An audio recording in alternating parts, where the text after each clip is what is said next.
মধ্যপ্রাচ্যে মার্কিন সামরিক স্থাপনাগুলোতে ইরানের হামলায় ক্ষয়ক্ষতির যে হিসাব আগে দেয়া হয়েছিল, নতুন এক প্রতিবেদনে উঠে এসেছে তার এক ভিন্ন ও ভয়ঙ্কর রূপ। ওয়াশিংটনের দাবি ছাপিয়ে প্রকৃত চিত্রটি আসলে আরও ভয়াবহ। স্যাটেলাইট ছবিতে উঠে এসেছে বাস্তব চিত্র। বিস্তারিত জানাচ্ছেন ত্রিবেণী তনু।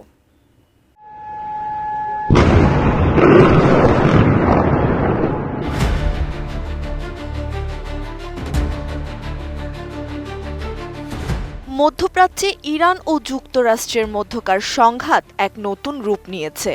সম্প্রতি ওয়াশিংটন পোস্টের এক অনুসন্ধানী প্রতিবেদনে প্রকাশিত স্যাটেলাইট চিত্রে দেখা গিয়েছে ইরানের ক্ষেপণাস্ত্র ও ড্রোন হামলায় মার্কিন সামরিক বাহিনীর যে পরিমাণ ক্ষয়ক্ষতি হয়েছে তা আগে জানানো তথ্যের চেয়ে কয়েক গুণ বেশি। আন্তর্জাতিক সংবাদ মাধ্যম মিডল ইস্ট আই সূত্রে জানা যায়, ওয়াশিংটন এই বিশাল ক্ষয়ক্ষতির বিষয়টি জনসম্মুখে এড়িয়ে যাওয়ার চেষ্টা করছে।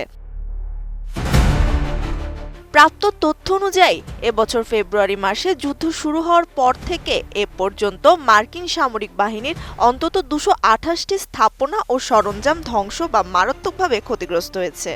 ওয়াশিংটন পোস্টের এক অনুসন্ধানী প্রতিবেদনে প্রকাশিত স্যাটেলাইট চিত্রে দেখা অনুসন্ধানে নিখুঁত নিশানায় মার্কিন বিমান বাহিনীর হ্যাঙ্গার, সেনা ব্যারাক, জ্বালানি ডিপো এবং অত্যাধুনিক যুদ্ধবিমানের পাশাপাশি বিধ্বস্ত হয়েছে অত্যন্ত সংবেদনশীল রাডার ও আকাশ প্রতিরক্ষা ব্যবস্থা। কোয়ালিটি সম্পন্ন আন্তর্জাতিক মানের still bar CSRM, committed for better still. প্রতিবেদনে দাবি করা হয়েছে, হামলায় এখন পর্যন্ত মধ্যপ্রাচ্যে 7 জন মার্কিন সেনা নিহত হয়েছেন, যার মধ্যে 6 জন কুয়েতে এবং 1 জন সৌদি আরবে প্রাণ হারিয়েছেন। এছাড়া 4 শতাধিক মার্কিন সৈন্য বিভিন্ন মাত্রায় আহত হওয়ার খবর মিলেছে। অথচ পেন্টাগন শুরু থেকেই ক্ষয়ক্ষতির প্রকৃত পরিসংখ্যান গোপন রাখার চেষ্টা করছে বলে অভিযোগ উঠেছে। মানবাধিকার সংস্থা হারানার তথ্য মতে, হামলায় ইরানে এ পর্যন্ত প্রায় 3,500 মানুষের মৃত্যু হয়েছে।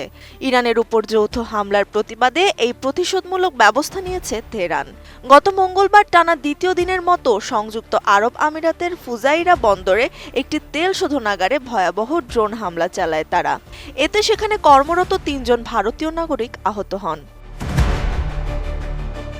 উত্তেজনার এই চরম মুহূর্তে নৌ চলাচলের নিরাপত্তা দিতে ওয়াশিংটন প্রজেক্ট ফ্রিডম নামে একটি বিশেষ সামরিক অভিযান শুরু করেছিল।